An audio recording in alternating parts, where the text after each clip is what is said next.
माझा महाराष्ट्र न्यूज सदैव आपल्यासोबत। पुण्यात एक धक्कादायक घटना घडली आहे। शौचासाठी घरामागील शेतात गेलेल्या 13 वर्षाच्या मुलाला 2 अज्ञात व्यक्तींनी जाळल्याची बातमी समोर आली आहे। मध्यरात्री 2च्या सुमारास चाकण जवळील कोरेगाव खुर्द येथे ही घटना घडली। आकाश संदीप महाळगुरकर असे या चिमुरड्याचे नाव आहे। या घटनेत 100% भाजलेल्या आकाशच्या संध्याकाळी उपचारादरम्यानच मृत्यू झाला। आकाश मध्यरात्री 2 वाजण्याच्या सुमारास आपल्या घरामागे शौचासाठी गेला होता। मात्र अंधारात पाठीमागील बाजूने आलेल्या 2 अज्ञात व्यक्तींनी त्याला पकडून ठेवले व त्याच्या अंगावर रॉकेल टाकून त्याला पेटवले। मुलाच्या मोठमोठ्याने आरोळ्या ऐकू आल्यानंतरच घरातील लोक जागे झाले आणि त्यावेळी पेटलेल्या अवस्थेतच आकाश घराकडे पळत सुटला। घरच्यांनी त्याला विझवण्याचा प्रयत्न केला, मात्र तोपर्यंत आकाश आगीत पूर्णपणे जळाला होता। छत्तीसगडच्या रायगडमध्ये महापालिका निवडणुका तृतीयपंथी महापौर निवडून आली आहे। भाजपच्या उमेदवाराचा पराभव करून तिने रायगडचे महापौर पद भूषवले आहे। स्वतंत्र उमेदवार म्हणून निवडणूक लढवणारी मधू भाजप उमेदवार महावीर गुरुजी यांच्या तुलनेत 4537 मतांनी जिंकली आहे। मधू दलित समाजाची असून राज्यातील पहिली तृतीयपंथी महापौर आहे। नागरिकांनी माझ्यामध्ये विश्वास दाखवून मला निवडून आणलं आहे आणि त्याची स्वप्न पूर्ण करण्यासाठी मी अतोनात प्रयत्न करीन असा विश्वास निवडणूक जिंकल्यावर मधूने व्यक्त केला। महायुतीने धनगर समाजाला जो शब्द दिला आहे त्या शब्दापासून महायुती मागे हटणार नाही असं वक्तव्य मुख्यमंत्री देवेंद्र फडणवीस यांनी नागपूरमध्ये केलं आहे। याशिवाय आदिवासी समाजाच्या आरक्षणातला वाटा आम्ही कोणालाही देणार नसल्याचंही त्यांनी स्पष्ट केलंय। धनगर समाजाला आरक्षणाचा फायदा मिळायलाच पाहिजे आणि त्याबाबत आमचं सरकार तातडीने निर्णय घेण्यासाठी कटिबद्ध असल्याचंही मुख्यमंत्री फडणवीस यांनी सांगितलं। काँग्रेस आणि राष्ट्रवादी काँग्रेस पक्षाने आरक्षणासंदर्भात जाणीवपूर्वक संभ्रम निर्माण केला आहे। धनंजय मुंडे हे आज सकाळी भगवान बाबाच्या दर्शनासाठी भगवान गडावर गेले होते। भगवान गडावर जात असताना पंकजा मुंडे यांच्या समर्थकांनी त्यांच्या गाडीवर दगडफेक करण्याचा प्रयत्न केला असल्याचं बोललं जात आहे। त्यामुळे धनंजय मुंडे हे भगवान गडावर दर्शन न घेताच परतले असल्याचंही बोललं जात आहे। या घटनेत मुंडे यांना कोणतीही दुखापत झालेली नाही। भगवान बाबा यांच्या समाधीला 50 वर्षे पूर्ण झाल्याने भगवान गडावर सुवर्ण महोत्सवी सोहळ्याचं आयोजन करण्यात आलं आहे। यावेळी धनंजय मुंडे कार्यकर्त्यांसह तिथे दाखल झाले, मात्र त्यांच्या उपस्थितीने पंकजा मुंडे समर्थक चिडले आणि त्यांनी धनंजय मुंडेंच्या गाडीवर दगडफेक करण्याचा प्रयत्न केला। यावेळी संतापलेल्या कार्यकर्त्यांनी गोपीनाथ मुंडे यांचा जय जयकार करत धनंजय मुंडे यांच्या विरोधात घोषणाही दिल्या। कार्यकर्त्याला पांगवण्यासाठी पोलिसांनी सौम्य लाठीमारही केला, मात्र समर्थकांच्या आक्रमक पवित्र्यामुळे धनंजय मुंडे समाधी स्थळाचं दर्शन न घेताच परतले।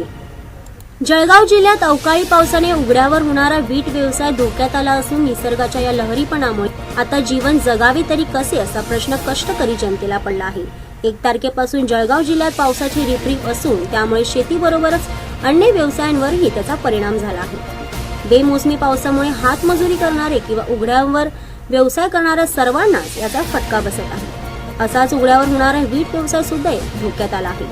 अचानक सुरू झालेली सतत धारेने कच्च्या विटांचे नुकसान झाले असून विटा भट्टीत भाजायला टाकण्यासाठी या विटांचा गारा करून पुन्हा विटा बनवण्यासाठी मेहनत करावी लागणार असल्याचे वीट भट्टी मालकांनी सांगितले। कोकणात रेल्वे मंत्री सुरेश प्रभू आणि नारायण राणे यांच्यात नवा संघर्ष सुरू झाला आहे। 3 दिवसांपूर्वी नारायण राणेंनी सुरेश प्रभूंवर प्रहार केल्यावर आता कोकण रेल्वेच्या प्रलंबित मागण्यांसाठी माजी खासदार निलेश राणे आक्रमक झाले आहेत। रेल्वे मंत्री सुरेश प्रभू रत्नागिरी दौऱ्यावर असून निलेश राणेंच्या कार्यकर्त्यांनी रत्नागिरी नाट्यगृहासमोर त्यांची गाडी रोखण्याचा प्रयत्न केला, तसे निदर्शनेही केली। यावेळी 30 ते 35 कार्यकर्त्यांना अटक करण्यात आली आहे। कोकण रेल्वेच्या प्रश्नांकडे सुरेश प्रभू दुर्लक्ष करत असल्याचा आरोप निलेश राणेंनी यावेळी केला आहे। पिंपरी चिंचवडमध्ये एरो मॉडेलिंग या शोचं शिवमुद्रा प्रतिष्ठानतर्फे आयोजन करण्यात आलं होतं। त्यामध्ये लहानग्या मुलांना असंख्य प्रकारच्या विमानाचे प्रात्यक्षिक पाहायला मिळाले, तर पिंपरी चिंचवडकरांनी या शोला चांगला प्रतिसाद दिलाय। पिंपरी चिंचवडच्या प्राधिकरणाच्या धिडंगाव क्रीडांगणावर काल सकाळी मुलं आणि पालकांनी गर्दी केली होती। देशामधील 3 इडियट्स मधल्या रांचोने उडवलेलं विमान हे मुलांचं मुख्य आकर्षण होतं। विमानाची प्रात्यक्षिक पाहून मुलांमध्ये एकच जल्लोष पाहायला मिळाला। आता मुलांमध्ये पायलट होण्याची स्वप्न निर्माण व्हावी हा या मागचा हेतू होता, असं आयोजकांनी स्पष्ट केलं आहे। सांगलीकरही आता सतार वादनाच्या जुगलबंदीने तृप्त झालेले आहेत। निमित्त होतं ते पंडित भीमसेन जोशी संगीत महोत्सवाचं। सोलापूर जिल्हा मध्यवर्ती सहकारी बँकेने दिलेले कर्ज मोठ्या थकबाकीदारांनी थकवल्याने सर्वसामान्य शेतकऱ्यांना कर्ज मिळत नाही, तसेच सर्व प्रकरणाची चौकशी सुरू आहे। यामध्ये जे अधिकारी दोषी असतील त्यांच्यावर कारवाई होईल असा इशारा सोलापूरचे पालकमंत्री विजयकुमार देशमुख यांनी दिला आहे। पालकमंत्री देशमुख पंढरपुरात आल्यानंतर पत्रकारांशी बोलत होते। राज्यभरात अनेक ठिकाणी वाळू माफियांवर प्रशासनाने जोरदार कारवाई करण्यास सुरुवात केली आहे। नगरमध्ये बोटी पकडण्यात आल्या तर सोलापूरमध्ये देखील प्रशासनाने कडक कारवाई करून वाळू माफियांच्या विरोधात जोरदार आघाडी घेतली। सोलापुरात केलेल्या कारवाईमध्ये प्रशासनाने वाळू माफियांचे 3 ट्रक्स आणि दुचाकीवरती कारवाई केली आहे, तर आपण दंडात्मक कारवाई केल्याचं महसूल अधिकाऱ्यांनी स्पष्ट केलंय। आपले ट्रक जाळून टाकल्याचा आरोप वाळू माफियाने केला आहे। प्रशासनाने 1 ट्रक आणि 1 दुचाकी जप्त केली आहे आणि तसे दंड आकारल्याचे महसूल अधिकाऱ्यांनी स्पष्ट केले। तर ज्या लोकांचे ट्रक जप्त करण्यात आले आहेत त्यांनी प्रशासनाने आपले ट्रक जाळून टाकले आहेत असा आरोप केला आहे।